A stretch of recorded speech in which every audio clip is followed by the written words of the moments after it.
Let's go find the right customer for your business.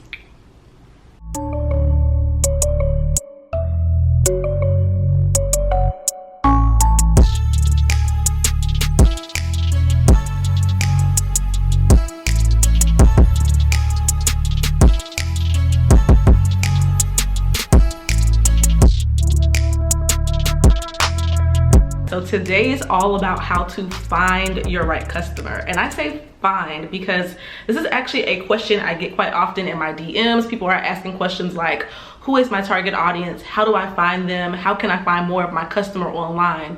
And I think the honest truth is we see these bigger brands using the term target audience or target market, and we want to use those same words in our business. We want to have that same success, but we're not really sure what that means and the purpose behind it. So we're going to end the video on tips on how to find your customer. But before we even get into that, let's just break it down, go back to the basics of how can this information benefit your business. So let's start off with the keyword target audience. Now, a target audience, all that means is you are targeting a specific group of people to sell something within your business. And doing this is wise. So something that you may hear all the time is everyone is not your customer, and that is true. You can't expect everyone to buy from you, but most importantly, you can expect to market to everybody and everybody feels like they want to buy your product. For a business to have the most success when they are marketing, they have to get really focused in what they say and what they show and how they portray their product in order for someone to actually want to buy it. So in order to get focused, you need to know who you're focusing in on. An example I give all the time is like thinking about a car salesman. If you have a car, you've been to a car lot, you kind of know how these things work. Car salesmen, I think, are very great marketers, and they're specifically great with knowing their target audience. Let's say we have a car salesman, he's at his desk, like me right here. He sees a mom and two kids walk up to the lot. Immediately he's thinking, okay, what type of car can I put her in and why? And so he's automatically trying to understand who that person is so that he can easily market to them to make a sale more effectively. Like, of course, he's gonna maybe show her SUVs, minivans, things that have extra protection. He's thinking now, like, what words can I say to get this mom to feel comfortable buying this car? And so we wanna operate the same exact way in our business. We really want to think about who is most likely to buy what we are selling. That's the question. So again, your target audience is simply a specific group of people who you are marketing your products or services to. And having this target audience will allow you to be able to market so much more easier in your company. So when you know exactly who you're talking to, you can modify your speech to hit them directly. You know, people often ask like, what should I say? Or I don't really know what to say when I'm marketing, or I don't know what keywords to use when marketing.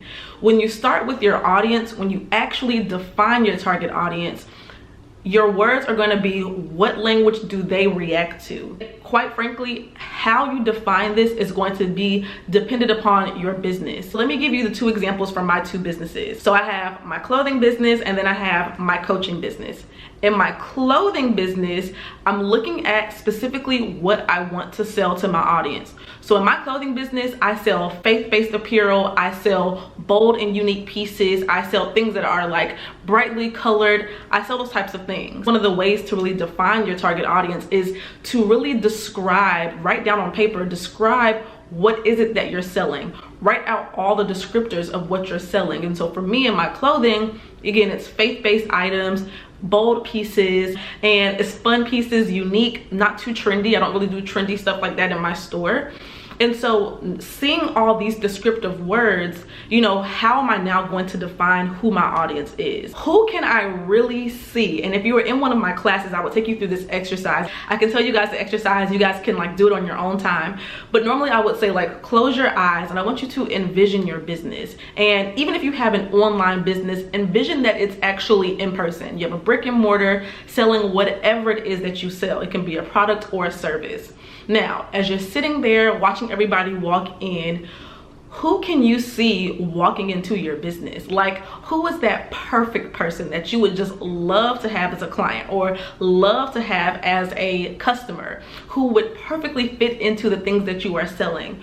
When you see that person, describe them on paper, and this is your audience. And so when I look at my store and I envision the perfect store for me and my clothing store, we'll get into coaching in a second, I know that number one, it's gonna be faith-based women. Women because I sell women's clothing. Faith-based because the brand is literally fearless, faith over fear. So it is a faith-based brand at the core. Okay, but what else? Because there are other women faith-based brands. So what else is going to be unique about me? Well, this is why I also decided to bring bright colors. You guys may have seen my orange sweatshirt or my multicolor pants or different color items, and I make sure to also get non-trendy pieces. So I can maybe say that my audience are bold women of faith that are unique and who want to stand out wherever they go. That's why they buy from me. This is a descriptor of who my audience is. So I'm not just saying, oh, you know, women who 25 years old. Yeah, girl, that's not enough. Look at what you're selling and think who would be most likely to buy those items. If we switch over to my coaching business, I also want to have a target audience for this. Because if not, I'm just saying, hey, you guys, I have coaching services available. If you want help with your business, come on, I'll help you. That's not specific enough because there are other coaches who do the same thing. So what's going to make me stand out? What's going to make my services stand out? And so I like to get even more specific. Again, I look at specifically what am I selling? And I'm going to list out any commonalities that I see between those items, because I may have a plethora of different items ranging from how to get help with your boutique, from how to start a YouTube channel, from how to do this and how to do that. And that's so many different things. But what do these things have in common? Most of these things that I teach on is helping them how to start something, how to grow in an area of their business. A lot of my things also deal with social media or being online. A lot of things also deal with how to increase your income. So these different things that I can pull out from each thing that I sell in my coaching business, I can put them together to determine and define who my audience is. So for my coaching business, I may say something along the lines of, I help aspiring or new entrepreneurs start their businesses and grow their income online. So the things that are specific here is it's starting, it's growing, and it's online. These descriptors are going to be the things that set me apart from somebody else. I can even get more specific. Let's say that I only want to coach on email marketing and social media marketing. Then I may say, okay, I assist new entrepreneurs with developing their digital marketing skills to get in front of the right customer online. Now I'm getting more specific, but even though I sell different things, email marketing, social media marketing, text marketing, these are different forms of marketing. What is the thing that they all have in common? So if you are a service-based business and you're selling all these different things, cool. Number one, what do you sell? What do these things have in common? Who needs it, right? If you are a chef and you're selling all these different things, you could just say, hey y'all, I'm a chef and I got you hooked up for your homemade meals whenever y'all want. Why would I choose you and I don't even know who you are? So let's get even more specific. Maybe you see a trend. Maybe everyone who's coming to you are either stay-at-home moms or entrepreneurs working from home. And maybe you see that there is a common trend of, or a commonality of, them not having time to make their own meals. So now I'm gonna say, okay, I am a private chef and I provide in-home services and weekly meal planning for the busy individual on the go. If I see that, me, Natalie Nicole, if I see that, I'm calling you. Okay, so look at what are those specifics that you offer and who is going to need that the most, who is going to be the best person to receive those services, and that is how you want to start to define what that is. So let's get into our favorite part of this lesson, which is, okay, now how do we find them? How do we get in front of that right customer? I'm gonna give you guys 2 different strategies that have worked for me in my business when it comes to getting in front of the right customer. So the first thing is going to be creating shareable content. Now we're gonna get more specifically into content tomorrow, but you wanna start to create shareable content. And so if you're thinking about what makes up shareable content, think in the mindset of your customer. Once you know who this customer is, I mean, everything you do from here is in their point of view. What do they look for online? What's gonna make them stop and think about considering your business when they're on social media? most of your audience is going to just be on social media casually scrolling at the end of their day or at the beginning of their day or on their lunch break. So how can you stand out and make them pause and look at your account when they're just scrolling passively? That's going to really determine on your visuals. So thinking about your audience, what visuals will they really connect with? So let me give you an example. For my clothing business, you know, my audience is that bold woman of faith who wants to stand out wherever she goes. Some things that will be shareable content that she might see is a really bomb like quote talking about the purpose of being fearless, or talking about having faith over fear. A really bomb quote or Bible scripture is going to be shareable content that someone else might share out that will have that person be interested to come to my page. Now she's coming to my page because she sees this bomb quote, and she's staying because she sees that I also have bomb clothes for her bomb lifestyle. Okay, so I'm creating shareable content, and this is not going to just be the only content you post, right? We're going to talk about more content to make sales tomorrow, but in this video we're just talking about how to get that audience to see you. So shareable content is going to be really important for getting yourself in front of that audience. And so again, the shareable content may not lead to sales. There's other content for the purpose of sales, but this shareable content will get you in front of the right customer.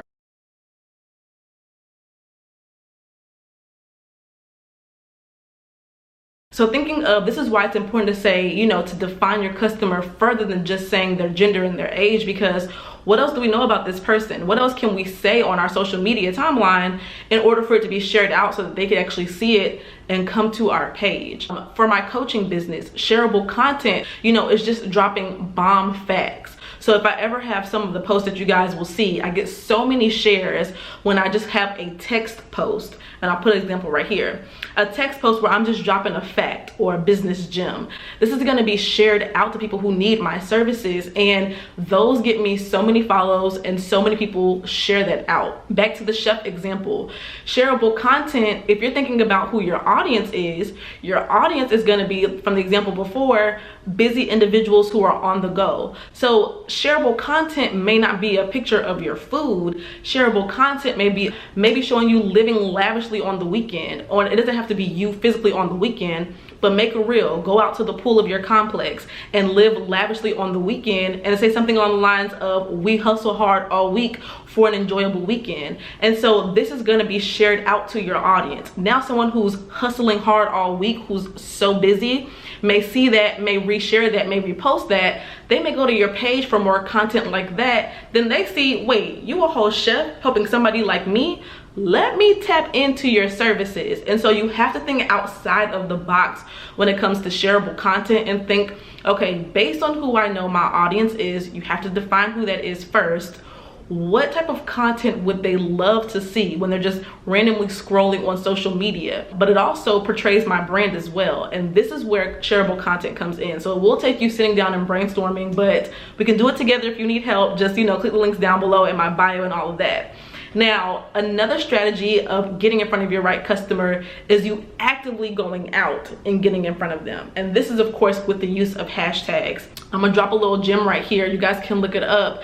If you're not familiar with Gary Vee, his $1.80 rule, Google it, get all the information there. But that's a really effective way to get in front of your audience. A short, little brief summary of that is you're using hashtags that your audience would also use. So let's use my examples from all my different businesses that we've used before. So if I am a clothing store owner for my faith-based apparel, then I may use a hashtag like hashtag faith over fear.